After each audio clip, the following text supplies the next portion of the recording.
iPhone punya seri Pro Max di versi flagship dengan spesifikasi dewanya, ya begitu juga dengan MacBook yang akan kita bahas pada video kali ini. Seberapa tangguh performanya, terutama untuk pekerjaan profesional yang berat. Yuk langsung aja kita bahas.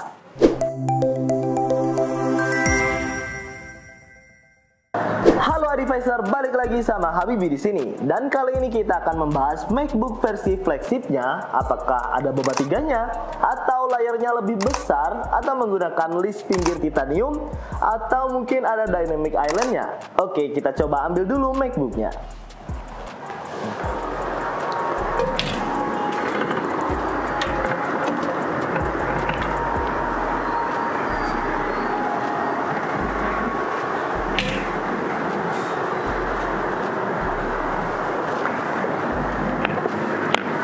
Oke, jadi ini dia MacBook Pro M1 Max 14 inch yang dirilis tahun 2021. Menjadi salah satu MacBook paling powerful di pasaran pada waktunya. Jadi chip M1 Max yang diklaim menawarkan performa yang luar biasa, terutama untuk pekerjaan yang berat seperti editing video, desain grafis, ataupun desain 3D dan juga rendering. Apakah klaim ini masih berlaku di tahun 2024 sekarang? Ya, selain performanya yang kuat, desainnya juga menggabungkan fitur-fitur baru seperti MagSafe dan juga hadir beberapa port yang kembali seperti seri MacBook M1 Pro yang kita bahas di video sebelumnya. Nah, di video kali ini kita akan melakukan tes performa, melihat harganya di pasaran sekarang seperti apa, menjawab apakah MacBook ini masih worth it untuk digunakan di tahun 2024, dan juga worth it-nya itu sampai tahun berapa. Langsung aja kita bahas yang pertama, desain dan portabilitasnya. Dimulai dari desainnya, MacBook Pro M1 Max 14 inch ini masih menawarkan desain yang lebih solid dan juga lebih tebal dibandingkan MacBook model-model sebelumnya. Dengan MagSafe yang kembali hadir, menyebabkan pengisian daya menjadi lebih mudah dan cepat. Lalu MacBook ini dilengkapi dengan port HDMI di sebelah sini dan juga SD card slot yang membuat kalian itu menjadi lebih gampang untuk pindah-pindah file. Dan juga masih ada 3 port Thunderbolt 4, satu di sebelah sini dan juga 2 di sebelah sini, dan satu lagi ada jack audio untuk kalian mengkoneksikan dengan device audio seperti headphone ataupun speaker. Nah, desain ini sangat cocok bagi para profesional yang butuh fleksibilitas dalam koneksi. Jadi tanpa harus menggunakan dongle, kalian bisa presentasi ataupun untuk pengguna seperti fotografer, videografer, dan desain grafis sangat membantu untuk memindahkan file secara cepat dan juga mudah. Nah, selanjutnya dari sisi ketebalan, meskipun MacBook ini memiliki desain yang sedikit lebih tebal daripada seri-seri MacBook sebelumnya, MacBook ini memiliki kelebihan berupa sistem pendinginannya yang lebih optimal. Nah, dengan sistem pendinginannya yang lebih optimal, MacBook ini menjadi performanya itu lebih stabil dan juga efisiensi dayanya lebih baik lagi gitu ya. Terus untuk beratnya itu di angka 1,63 kg. Ini membuat MacBook Pro M1 Max ini mampu menjaga performa optimal bahkan saat digunakan untuk tugas-tugas yang berat. Yang kedua, kita masuk ke spesifikasi dan performanya. Di bagian spesifikasi, MacBook Pro M1 Max ini membawa peningkatan besar dibandingkan generasi-generasi sebelumnya. Chip M1 Max memiliki 10 core CPU dan juga 32 core GPU, yang artinya MacBook ini sangat cocok untuk pekerjaan yang memerlukan performa grafis tinggi karena ya GPU core-nya itu sampai 32. Jadi seperti 3D rendering, animasi, dan juga editing video 4K, ini sangat cocok untuk kalian gunakan. Selain itu, kalian juga bisa memilih konfigurasi RAM-nya yang bisa sampai 64 GB, yang itu sangat membantu untuk multitasking dan juga proyek-proyek besar. Penyimpanan dari MacBook ini juga bisa kalian pilih sampai yang paling gede itu ada di 8 TB. Wow, gede banget sih kalau menurutku. Juga ini memberikan kalian ruang yang luas untuk menyimpan file-file proyek kalian dengan kecepatan transfer yang juga sangat tinggi. Oke, selanjutnya kita masuk ke uji coba rendering dari video 4K YouTube kami. Jadi kami akan melakukan tes rendering menggunakan Adobe Premiere Pro untuk merender proyek video 4K dengan banyak efek motion dan juga transisi yang kompleks. Langsung aja kita jalanin tes renderingnya. Oke, jadi langsung aja kita mulai tes renderingnya. Jadi di sini kami udah siapin file YouTube kami yang berdurasi sekitar 11 menit. Langsung aja kita ekspor menggunakan preset yang 4K. Langsung aja kita tunggu berapa lama MacBook ini membutuhkan waktu untuk menyelesaikan project renderingnya.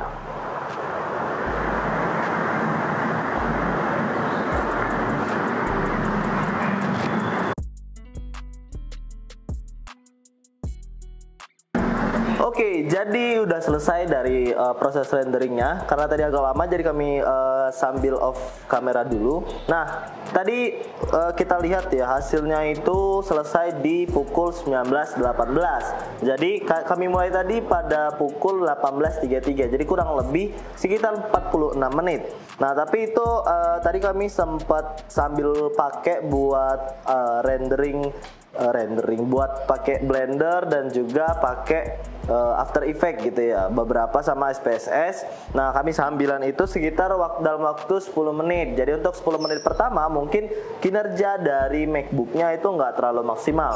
Nah, setelah itu kami tinggal, nah itu sekitar 20 menitan dia udah selesai gitu.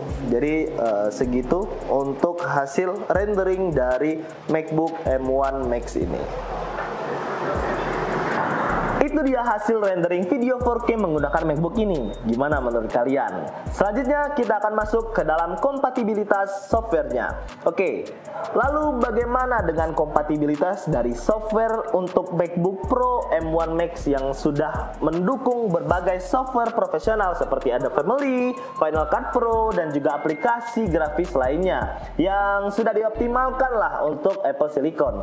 Nah, untuk aplikasi teknik seperti AutoCAD, Blender, dan juga SketchUp, laptop ini berjalan dengan sangat baik. Selain itu, software berbasis data seperti SPSS dan juga MATLAB juga sangat kompatibel dengan chip M1 Max. Jadi bagi Anda yang bekerja di bidang teknik ataupun analisis data, MacBook ini bisa dijadikan pilihan yang kuat untuk kalian gunakan.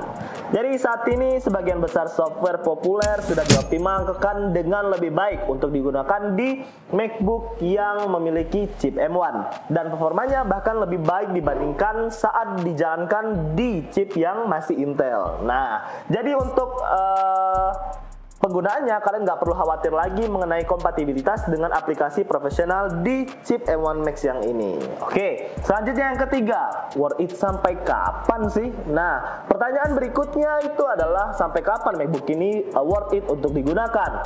Mengingat performanya yang sangat tinggi dan kemampuannya dalam menjalankan tugas-tugas berat itu sangat-sangat powerful, MacBook ini masih bisa tetap relevan setidaknya sehingga 5-7 tahun ke depan. Jadi Apple Silicon dikenal dengan efisiensi daya dan performa jangka panjangnya yang sangat-sangat memanjakan para penggunanya. Jadi serta dukungan dari software dari Apple yang konsisten selama bertahun-tahun di maintenance terus. Jadi MacBook ini sangat cocok untuk investasi jangka panjang.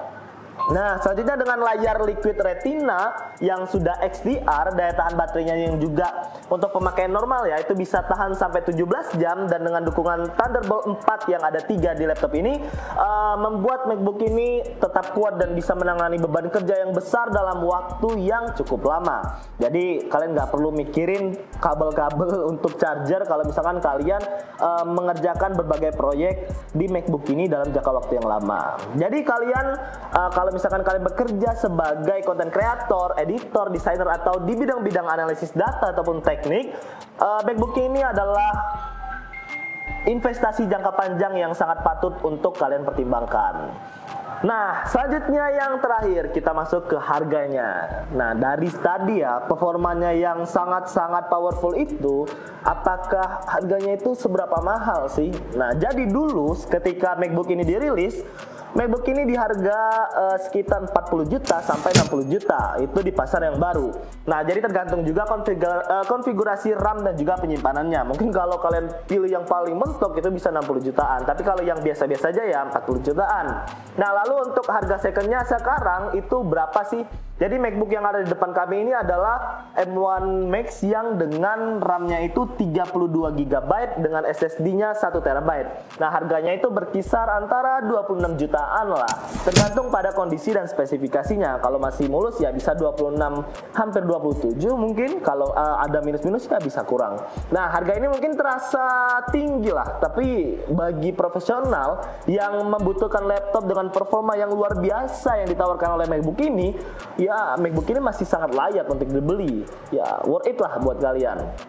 Jadi apakah MacBook Pro M1 Max 14 inch ini masih worth it untuk kalian beli di tahun 2024? Jika kalian membutuhkan mesin yang kuat, pekerjaan grafis intensif, rendering video, atau mengerjakan 3D, ya pekerjaan profesional lainnya, laptop ini masih menjadi pilihan yang sangat baik dengan performa yang kuat dan juga softwarenya yang selalu di-maintain dengan baik oleh Apple. Ini bisa menjadi investasi yang sangat tepat buat kalian. Oke, segitu saja video kali ini. Terima kasih sudah menonton. Jangan lupa untuk like, subscribe, dan juga aktifkan lonceng notifikasi untuk supaya kalian gak ketinggalan video menarik dari kami yang lainnya. Sampai jumpa di video berikutnya. Make it simple, make it better. Dadah. Pengen lah aku mau beli ini.